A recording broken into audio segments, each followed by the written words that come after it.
Fala, meus punheteiros de sigilo, vocês estão bonzinho? Esse mago que vos fala espera sincero e cordialmente que sim. Antes de mais nada, tá chegando agora? Curta, comenta, compartilha, se inscreve no canal, ativa o sininho de notificação, manda esse vídeo pra um amigo, pra uma amiga, pra aquela pessoa que adora um caos, porque hoje, quarta-feira, voltamos com os causos, não os meus, mas os causos de vocês, sim.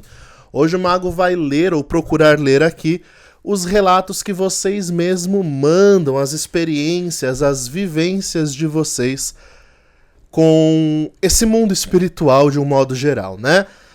Ai, mago, eu quero escrever meu caos pro canal. Primeira coisa a saber é que vai demorar para ser lido. O mago tá com mais de 50 e-mails, né, na fila de causos, então tem mais de 50 causos pra gente poder trazer aqui. E claro, se você tiver paciência e souber esperar e querer acompanhar o quadro que se estenderá pelo visto por muito tempo ainda, mande para causos.mongeamago@gmail.com. Repetindo, causos.mongeamago@gmail.com. Mande somente e tão somente para esse endereço, tá bom? Porque do contrário, o mago não tem condições de ficar caçando causos de vocês em tudo quanto é rede social. Então o mago concentra os causos, as histórias, os relatos, as cartas de vocês, tudo nesse e-mail, tá bom? Sem enrolação, bora pros causos de hoje? Bom, eu amo os títulos de alguns causos de vocês, são muito criativos, né? O título do causo de hoje, do primeiro caos, se chama O Dia em que Recebi uma Carta Psicografada do Meu Bisavô. Eita, que interessante. Vamos lá. Olá, mago, tudo bem com você? Comigo tudo ótimo, querido. E com você? Meu nome é Jefferson, você que está se identificando. E hoje trago mais um caso que aconteceu comigo no ano passado. Só abrindo uma aspas aqui, ou um parênteses. Sempre que vocês mandarem o caos com um nome, eu leio. Se vocês não quiserem ser identificados, escrevam como primeira linha do e-mail. Não me identifique, por favor. Senão, eu vou identificar vocês, tá bom? Vamos lá. Meu nome é Jefferson e trago mais um caos que aconteceu comigo no ano passado. Causo. Há muitos anos, minha avó e minha mãe queriam notícias do meu bisavô. Faz mais de 20 anos que ele faleceu e não tive a oportunidade de conhecê-lo quando era vivo, pois quando eu nasci, ele já tinha morrido fazia 5 anos. Elas choravam muito ao lembrar dele, não conseguiam nem tocar no nome dele que já ficavam muito abaladas. Foram muitos anos assim, até que em 2021 conheci um grupo espírita que faz lives no YouTube. Durante o lockdown, eles faziam lives todas as segundas e quintas-feiras. Solicitei a psicografia e esperei bastante até que recebi a cartinha do meu bisavô. Foi muita emoção. Minha mãe e minha avó ficaram muito alegres com a notícia, por saber que ele está bem, que não está sofrendo nem nada. Minha avó está com dúvida se a carta era dele mesmo. Foi aí que o inimaginável aconteceu. Os documentos deles tinham se perdido e alguns anos atrás nós conseguimos achar. Estava em uma pasta toda empoeirada. Nós abrimos e quando fomos olhar a data do falecimento dele, estava, data do óbito, 4/4/99. Quando eu vi eu fiquei pasmo, pois eu recebi a cartinha dele no dia 4/4/2002. Caramba, que interessante. Justamente no dia em que fazia 23 anos do desencarne dele. Depois disso ninguém tinha mais dúvidas de que era ele mesmo. Eu gravei a leitura da cartinha, se eu conseguir vou colocar aqui para vocês verem. Gratidão, mago, pela oportunidade de contar o meu relato e dizer a todos que a vida continua e que mesmo nos momentos em que a dor e a saudade baterem em nossos corações, que possamos lembrar com muito amor e carinho de todos os nossos entes queridos que se foram. E aqui termina o caos. Ele mandou o vídeo da psicografia, mas eu não vou pôr no canal, porque, né, tem toda essa questão de direitos, um monte de coisa assim também para não expor detalhes da situação, acho que não convém. Mas muito obrigado, viu, querido? Vamos lá. Psicografia é uma arte muito, muito, muito interessante dentro da mediunidade, né? A arte de canalizar o que um espírito está querendo dizer ou comunicar para entes queridos ou para alguma pessoa é muito interessante. Particularmente, inclusive, tenho eu um caos para trazer aqui. Eu ia trazer um caos específico de scrying, né, no quadro que eu trago de relatos de scrying. Mas assim, eu nunca tive experiências com psicografia antes, né? E sempre desconfiei um pouco, não vou mentir. Até que eu fui fazer uma leitura de scrying para um querido que queria saber sobre a mãe dele. E aí a mãe dele era uma mulher espiritual, ela tinha sido... ela era cartomante, uma mulher muito, muito evoluída, assim, espiritualmente em vida. E aí ela morreu, né, e tava do lado de lá. E quando eu vi ela na bola de cristal, essa mulher, ela virou pra mim e disse: ué, você não é daqueles que escreve? Eu quero deixar uma carta pra ele, pro meu menino. Aí ela falou: escreve aí, você é capaz. Aí eu fiquei em choque, né, porque eu nunca lidei com psicografia. E aí eu tive que sair da visão do scrying, focar no espírito do meu lado e fazer a psicografia. E foi bizarro as semelhanças de tudo que escreveu. Até a forma carinhosa como ela falava com ele, né? Segundo o que ele me disse na devolutiva, quando eu mostrei pra ele o áudio da carta e tudo mais, ele dizia que sempre ao final de cada encontro com a mãe dele, quando ele a via, ela respondia com 3 te amo. Ela falava te amo, te amo, te amo. E no final da carta tava justamente isso, te amo, te amo, te amo, né? E disse que ele ficou em choque, chorou e tal. Então foi uma experiência muito marcante pra mim, porque eu nunca tinha feito psicografia, nunca tinha desenvolvido isso antes. E do nada, numa leitura de scrying, um espírito evoluído, que a mãe dele era um desses espíritos que não vão mais reencarnar, né? Virou e me trouxe essa capacidade, assim, né? De vai, você é capaz, confia, né? E eu fiz. Então, assim, depois desse dia, eu entendi que a psicografia, ela é muito, muito forte, né? Muito, muito forte mesmo. E que, de alguma forma, existe alguma conexão, né? Com os entes queridos. Agora sim, o que me leva a desconfiar? O ponto negativo. Não do caos que o menino trouxe, porque o caos que o menino trouxe, pelo que ele relata aqui, até datas coincidiram e tal, então não é sobre isso. Mas eu já, apesar de não ter praticado muito psicografia, eu já, nas minhas andanças espirituais, nas minhas explorações como um cientista da espiritualidade que sou,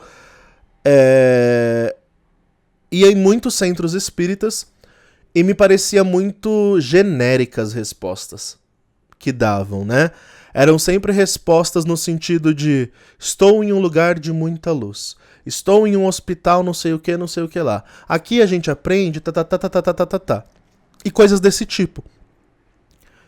Agora, quando eu percebia fatos realmente próximos da pessoa, que nem esse que eu falei, de que na carta escrevia coisas pessoais sobre a mãe, a forma como a mãe se comportava, aí você percebe que tem alguma coisa diferente, né?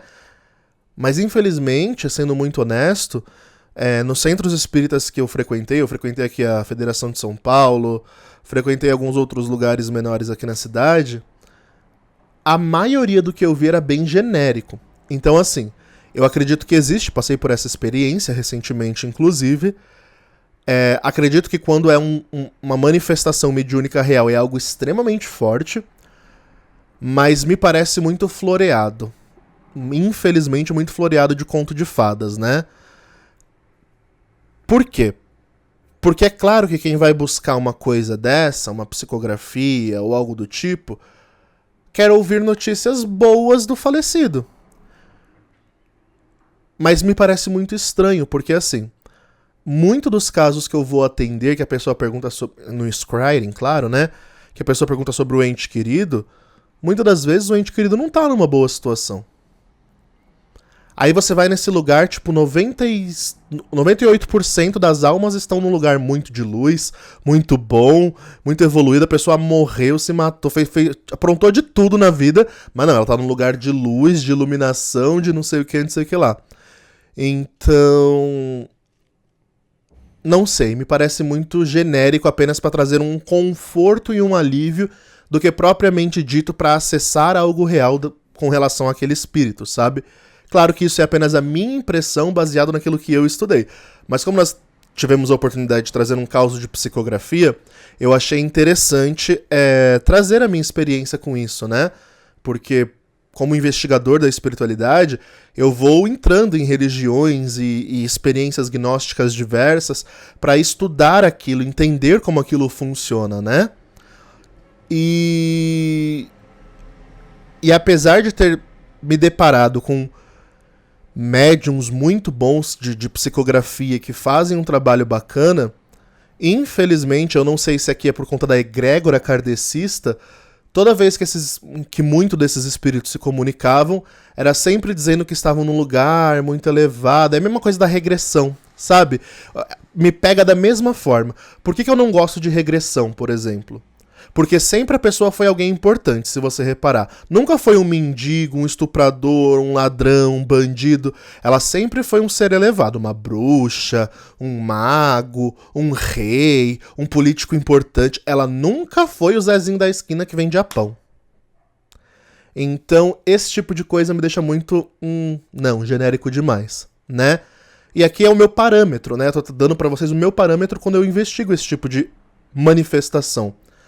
Tem que ter coisas específicas. Se não tiver coisas específicas na mensagem, nem que seja uma única linha, desconfie da psicografia, da regressão. Se é tudo muito floreado, muito pomponzinho, cuidado. Bastante cuidado, né? É muito provável que você esteja sendo enganado pelo seu próprio ego, né? Porque, infelizmente, nesse meio espiritualista, é muito fácil enganar pessoas desesperadas, entre aspas, né? Então, para acalmar o ego desesperado, para acalmar o ego que deseja saber quem foi em vidas passadas porque acha que é muito especial, aí falam coisas especiais para te florear. Então é bastante importante ser um pouco cético mesmo com relação a isso, como a avó do menino aqui do caos falava, né? Que ela estava em dúvida se era realmente o vô ou não. Tá certo, eu acho que essa é a postura correta, sabe? A se assumir, até mesmo nas minhas leituras que eu faço, né? Eu acho que é bem importante você ter um desconfiômetro pra saber se aquilo bateu, se não bateu e tudo mais, né? Mas é isso, já me alonguei demais aqui, só explicando esse caos porque é bem diferente do que costuma chegar. Muito obrigado, Jefferson, por compartilhar com a gente, viu? Nossa, enorme aqui. Bom, bora pro segundo caos. 2 relatos em um é o título e o subtítulo é A Magia e a Vida. Olá, Magucho, prazer em conhecê-lo. Nesse relato, o testemunho, entre parênteses, como dizem os crentes, irei contar um relato que cobre uma visão geral sobre minha vida e a magia. Acredito que algumas pessoas do meio mágico possam se identificar. Desde quando me entendo por gente, a magia sempre foi algo real. Não porque as pessoas ao meu redor eram místicas, porque todos são cristãos, mas porque acreditava que era algo que existia. Durante toda a minha infância tive diversas varinhas mágicas, entre aspas, sem nenhum motivo, entre parênteses, acreditava eu. Além de ter sonhos lúcidos, criar sigilos e ter sonhos que aconteciam. Nunca fui ensinado ou tinha noção do real significado de tudo isso nessa época. Meu fascínio por obras fictícias só aumentavam. Harry Potter, Winx, Witch e até Avatar. Entre parênteses, acredito que toda pessoa do meio místico foi fã pelo menos de uma dessas obras. Realmente. A imaginação era fértil e por muito tempo avoado meus próprios familiares cogitavam me internar em um hospício. Minha infância foi dolorida. Apesar de apanhar muitas vezes para mudar esse meu jeito, entre parênteses, eu era considerado o louco da família, nunca perdi a minha essência, porque acreditava que existia algo além desse mundo chato sem magia. Até chegar em uma certa idade e decidir fazer o meu primeiro ritual.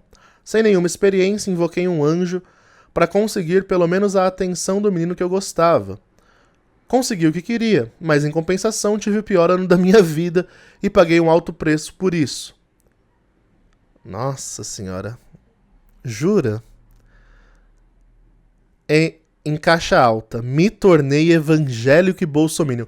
Nossa, você chegou no fundo do poço mesmo. E nem adianta culpar anjo, porque anjo esclarece nossa mente, viu? Não. O que te atendeu aí foi algum obsessor, não foi anjo não, filho. Virar evangélico e bolsominion? Nossa. Durante essa época, eu sentia uma falsa paz. Reneguei por muito tempo minha própria natureza e aquela crença na magia que por muito tempo era real deixou de existir.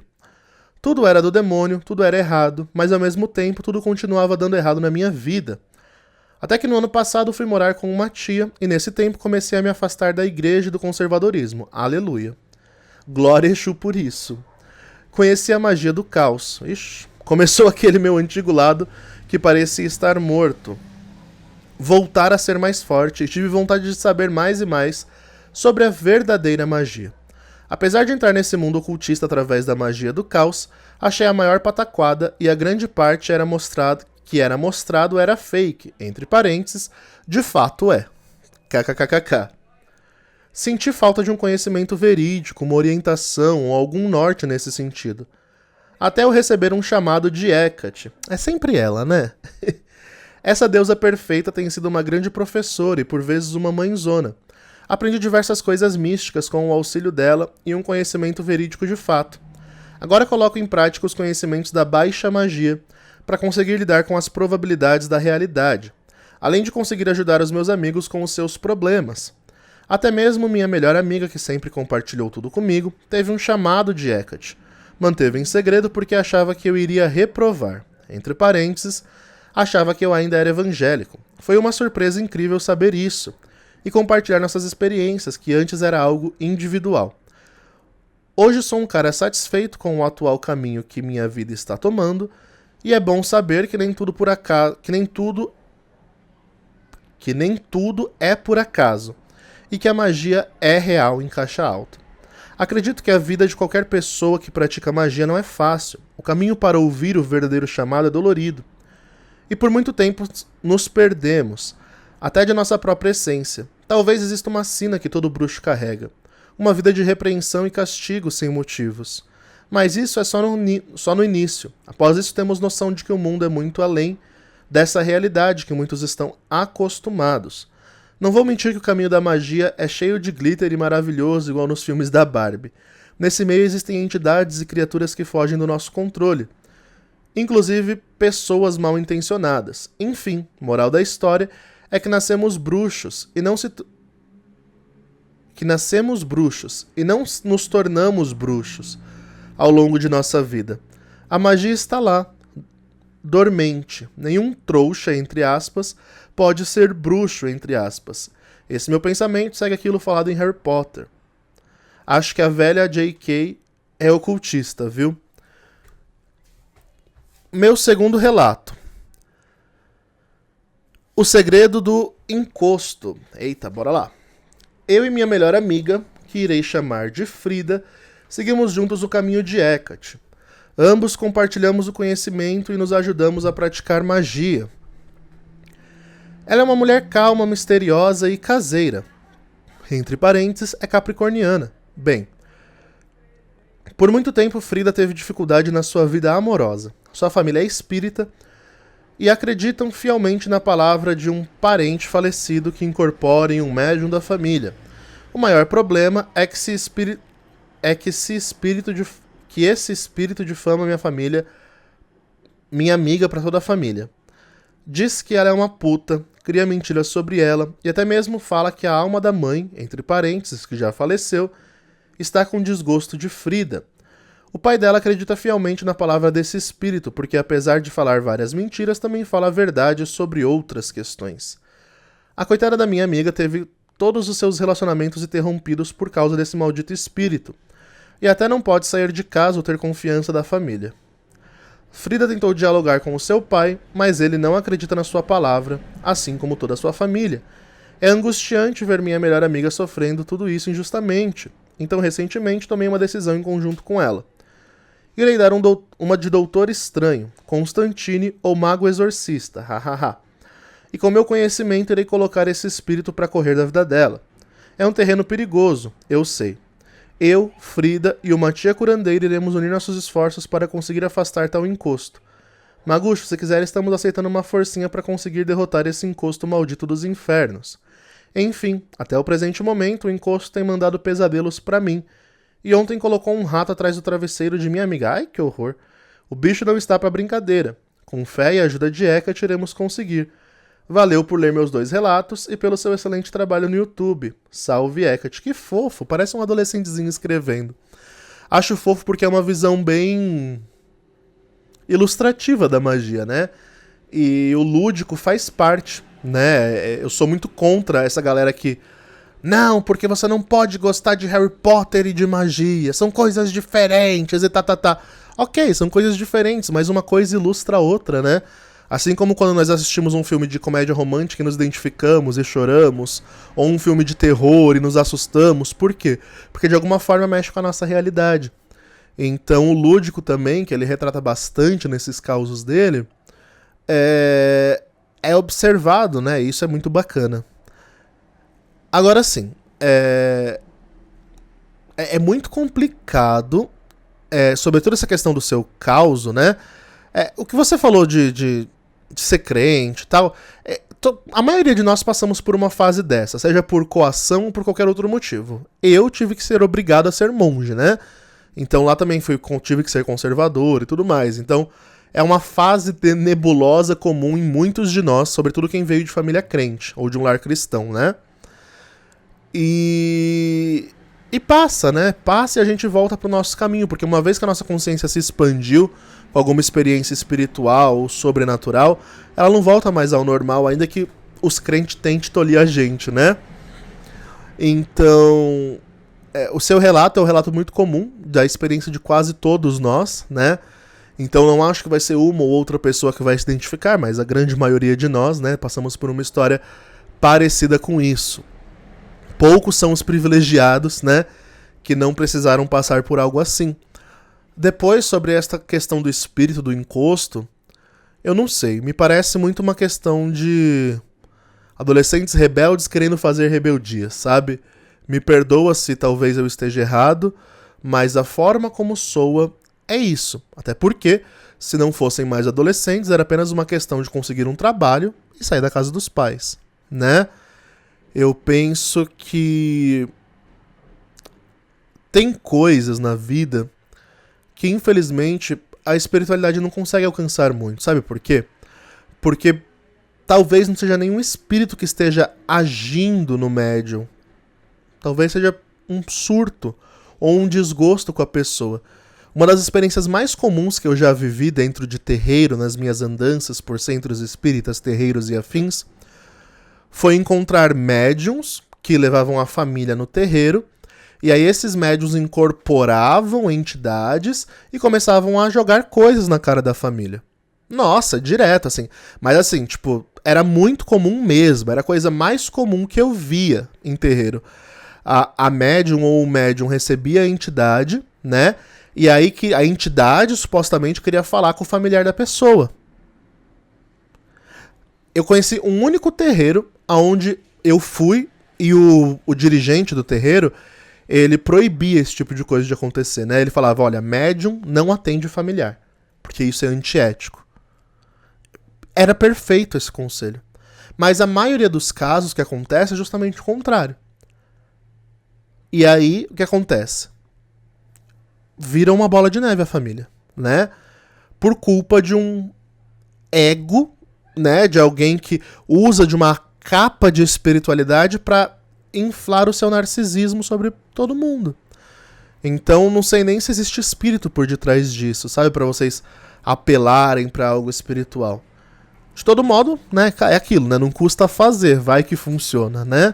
Na maioria dos casos, não costuma funcionar porque geralmente não é espírito que atua nesse tipo de situação. Mas se realmente for um espírito, de fato, né? Aí faz sim. Faz que talvez espante. A questão é, o espírito vai embora do nada e como que vai ficar a relação dessa menina com a família? Ou pior, e se vocês cutucam um espírito e ele é um espírito muito forte e vocês não dão conta? E aí o espírito fala pra família inteira que a menina tá querendo fazer algo contra ele. Já pensou? Então assim, é preciso analisar muito bem essas nuances antes de vocês tomarem uma decisão mágica, né? Porque o mais provável é que não tenha espírito nenhum aí, apenas o ego do familiar e uma possível mediunidade, claro. mas espírito mesmo talvez não haja nenhum. E ainda que haja um espírito agindo nessa pessoa, é muito provável que esse espírito consiga, quando for cutucado por vocês, fazer a família ficar mais contra ela ainda. Então, cuidado, vocês podem piorar uma situação que já é ruim. Aconselho, porque eu já vi casos assim acontecerem. Tá bom? Vamos então pro último caso, se não for gigante. Porque aqui eu acabei de ler 2 causos em um só, né? Ah, não. É muito grande. Não. Vou ler não. Ah, eu vou ler sim. Foda-se. Causo de demônio, gritaria e dedo no cu. Nossa, que delícia. Vamos lá. Salve, mano. Me chamo JP. Como cê tá? Tô bem, querido. E você? Tô bem, mano. E você? Vim contar um caso que também foi um acontecimento que me fez ver que existe coisas muito acima de nós. Entre aspas. Vamos botar o contexto pra ficar bonito. O ano era 2010, 2011, por aí no máximo. Eu tinha 15 para 16 anos. Hoje estou com 28. Era a época do Orkut, MSN, quem lembra, né? KKKK. Como não estender isso sendo sagitariano? Pesquisar. Mas vamos lá. Nessa época eu era totalmente ateu, cético, cresci em berço católico, mas nenhum era praticante. Não existe ninguém, exatamente ninguém na família, que é algo além daqueles crente católico que nunca vai na igreja e trai a mulher. Então eu cresci com essa base, vendo Deus, como diz o cristianismo, cheio de pecados, etc. E eu, como um adolescente revoltado e emo, entre parênteses, afinal era 2010, odiava religiões, ouvia muito black, death metal e achava mais da hora as coisas do capeta que as da igreja, kkkk. Porém, eu não conseguia crer em nada pra mim, em caixa alta, um Deus que me fez para adorar ele e seguir suas regras não passava de um Deus egoísta. Então, Satanás, nesse caso, eu me identificava. Porém, eu sempre achei balela, nunca tinha visto magia, nunca conheci ninguém espiritualizado, e eu era fechado nesse ciclo de ignorância, e comecei a odiar a Deus. Então lembro que eu era super depressivo, entre parênteses, aquela fase ateu de não acreditar em nada, não se encaixar em nada, enfim, jovens. Mas eu era popular ao mesmo tempo, sagitariano, né? Adorava sair, curtir, fazer merda e decepcionar Cristo, kkkk. Até que eu comecei a me cortar. Eita, tinha uma vontade imensa de morrer, mago. Eu realmente tentei me matar várias vezes. Meu coração já parou e eu morri por segundos algumas vezes. Entre parênteses, pois sempre tentava com a ruma de tarja preta porque minha mãe era depressiva também e hipocondríaca. Eita. Eu lembro que odiava modinhas. Mas eu comecei a sentir um desejo enorme de me cortar, de brigar, de apanhar para sentir dor. Eu me cortava e com o meu sangue eu escrevia nomes, símbolos. E eu lembro que fazia várias coisas com meu sangue e símbolos e achava da hora. Minha parede desenhada com o meu sangue. Eu sempre cortei em lugares que não dava para ser visto, pois odiava chamar atenção. E eu, como disse, amava black metal e música do capeta. Lembro que nesses devaneios eu várias vezes xingava o Deus da igreja, os anjos, entre parênteses, era apenas isso que eu sabia sobre o divino, e eu desafiava o demônio a mostrar que ele existia. Mas vamos ao caos. Me perdoe, entre parênteses. Perdoe, eu sou sagitariano e preciso mostrar o enredo. Eu tava em casa e era 1h30. Eu tava no MSN falando com um amigo e comecei a ouvir barulhos de pedras caindo do telhado da casa. A casa era bastante grande e tinha sido construída numa invasão na Zona Sul, entre parênteses, porque nós é pobre, mas ousado. Mas era grande, tinha que andar uma varanda, um lustre de bronze que meu padrasto achou na rua, entre parênteses, isso é importante.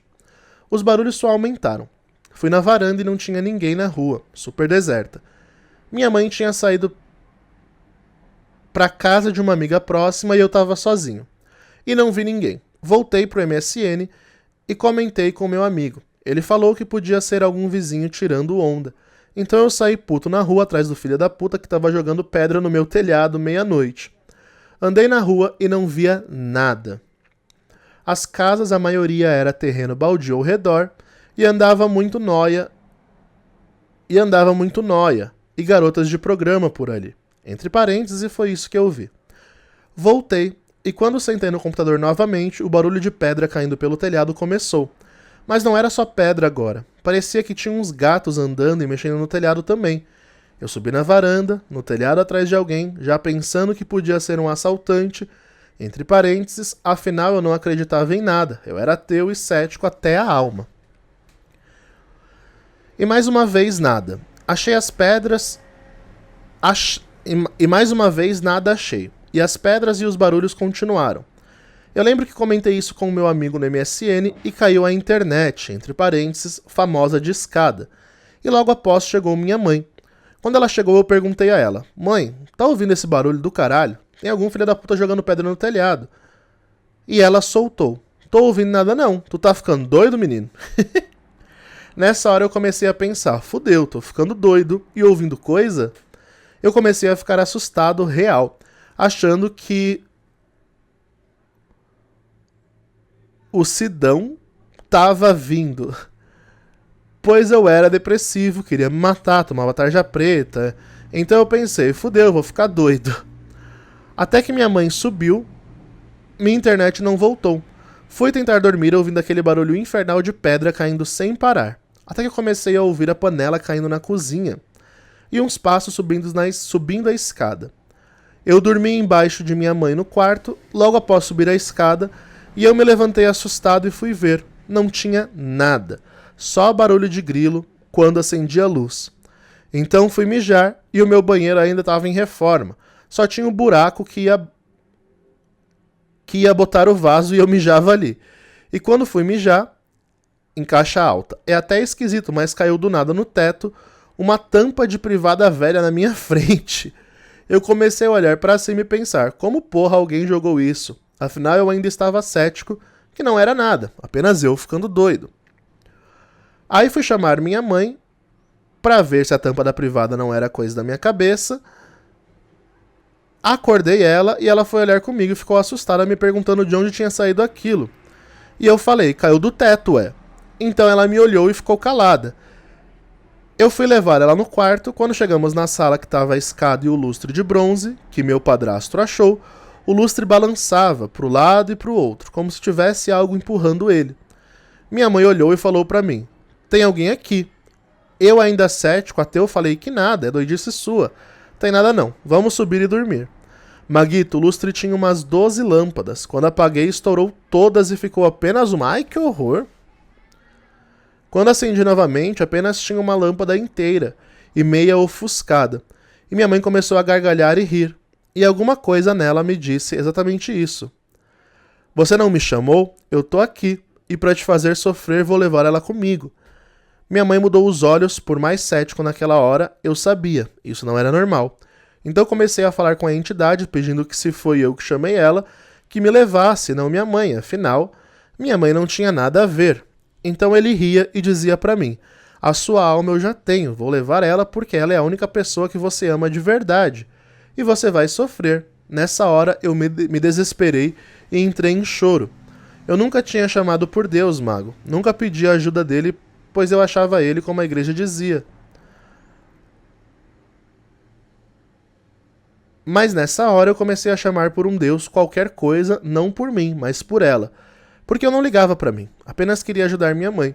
E comecei a chorar e a pedir que, se existia um Deus, que por favor protegesse minha mãe. Ela novamente mudou de olhar e falou comigo que quem estava falando agora era um guardião dela.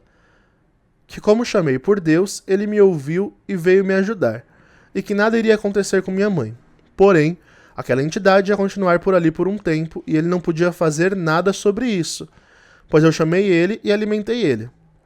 Após isso minha mãe apagou e eu fui arrastando ela até o quarto pelas escadas. Gente, que horror. Mago, eu fui pro meu quarto, comecei a chorar e pedir perdão a Deus. A fazer toda a oração que sabia. Pai Nosso, Ave Maria. E eu ouvi a entidade por toda a casa. Toda hora ouvi um barulho de passos subindo a escada até o quarto. Eu lembro que eu voltei à sala do lustre e um vidro da janela estourou. Entrou um vento muito frio e começou a cair coisas do teto. Gente do céu, isso aqui é um filme de terror. Como uma caixinha de joias antiga vazia, que não era de ninguém da família. Um controle de televisão, sim, a porra de um controle de TV, e eu assustado, mas ao mesmo tempo com muita adrenalina, porque eu ficava preocupado e ia ver minha mãe toda hora. Essa noite foi um inferno total. Eu ouvia risos, passos, eu sentia umas mãos tocar o meu ombro, costas, literalmente, materialmente falando. A noite inteira eu passei acordado, ouvindo passos, risos, barulhos no telhado, panelas batendo tanto, que após esse dia, minha mãe chamou um pastor, padre, a porra toda pra orar na casa, e eu fiquei um tempo na casa dos meus tios. Eu fiquei totalmente traumatizado em voltar naquela casa. Tanto que logo após isso perdemos essa casa. Entre parênteses, sim, como era de invasão, o governo derrubou e perdemos tudo. E desse dia em diante, eu me fudi bastante e aprendi da pior forma que existe sim algo maior que nós. Então foi aí que comecei a desenvolver a minha espiritualidade e a entender as coisas. Comecei a estudar e a pesquisar, porque até hoje continuo bastante solitário no místico. Mas é isso. O caos do dia que minha casa parecia uma mistura de atividade paranormal e exorcista. Em caixa alta, essa entidade inclusive me perseguiu por anos, e sempre ela aparecia para me dizer que eu era dele, para dizer que eu era dele e ia levar ela. Mas fica para outro caso, que já foi um versículo da Bíblia aqui. Assim, sobre esse caos, gente, eu não sei muito o que dizer, porque o cara viveu uma experiência de filme de terror, né? Então, se tudo isso que ele falou for verdade, nós temos dois viés de análise, né? O primeiro, que eu sempre parto por ele, é o psicológico, porque você tem uma mãe, como você mesmo disse, hipocondríaca, você tem uma mãe depressiva, e vai saber se não existe alguma outra patologia, como esquizofrenia, paranoia e coisas do tipo. Então, é muito importante saber disso, porque às vezes, infelizmente, toda essa manifestação de entidade nela pode ter sido apenas efeito de um surto. Não que seja, tá? Mas pode ter sido. Também, Mago, mas e a questão dos barulhos e tudo mais que aconteceu? Não sei explicar, né? Assim, eu já vi fenômenos poltergeists muito fortes, muito intensos, né? Mas nunca nesse sentido de provar alguma coisa, entidades querendo provar alguma coisa. É muito raro isso acontecer. Mas o que a entidade falou também não deixa de ser verdade, né? Em último caso, se tudo isso realmente foi uma manifestação espiritual, e isso não é um conto fake baseado em filmes como ele mesmo relatou, Atividade Paranormal e O Exorcista, né? Se tudo isso que ele indicou realmente for um fato que ocorreu com ele, e eu já vi coisas semelhantes, né? Então não posso dizer que não existam. A gente tem que entender que você caçou isso, né? Infelizmente, a culpa é toda sua. E eu queria te dizer outra coisa, mas é isso. Cada cão que lamba sua caceta, né? O bom é que chamou padre, exorcista e caralho toda pra resolver o BO, né? Isso que é o bom. E eu não tenho muito mais o que falar. Se resolveu, resolveu. Agora, que é bizarro, né? E é isso, gente. Então, caos dos inscritos voltando. Caso você queira escrever seu caos, saiba que vai demorar pra ser lido, mas um dia será lido. Recadinhos do Mago. Final do mês de maio, teremos rito coletivo com anjos enoquianos de Marte para disposição, garra, motivação, conquista de objetivos, força, libido masculina, etc. Né? Então, caso você queira participar deste rito benéfico de Marte, chama, que a gente tem vagas ainda para você se inscrever, caso queira. Também, caso você queira fazer o rito individual com o Mago deixa muito claro que é um ritual mais caro, né? Mas um ritual também totalmente focado em você. Caso você tenha condições de arcar com os custos, me chame que eu analiso se tenho condições e possibilidades de atender o seu caso, tá bom? A agenda está aberta. Também está aberta a agenda para consultas oraculares, bola de cristal, tarô, baralho cigano, runas e tudo mais que vocês queiram consultar com o Mago. Chama que a gente faz acontecer, tá bom? Que mais? Tem os cursos do Mago também, curso de Scrying módulo iniciante, curso de tarô completo do iniciante ao avançado com conhecimento iniciático, que é o grande diferencial desse curso, onde você não vai aprender apenas a ler tarô, mas vai aprender a ter intimidade com as cartas, desenvolver sua intuição e tudo mais. Então, Caso seja do seu agrado, caso você queira, né? Tem os cursos gravados para você fazer no seu tempo. Tá bom, gente? E é isso. Então, demais, fiquem bem, acreditem na magia que existem dentro de vocês e falou!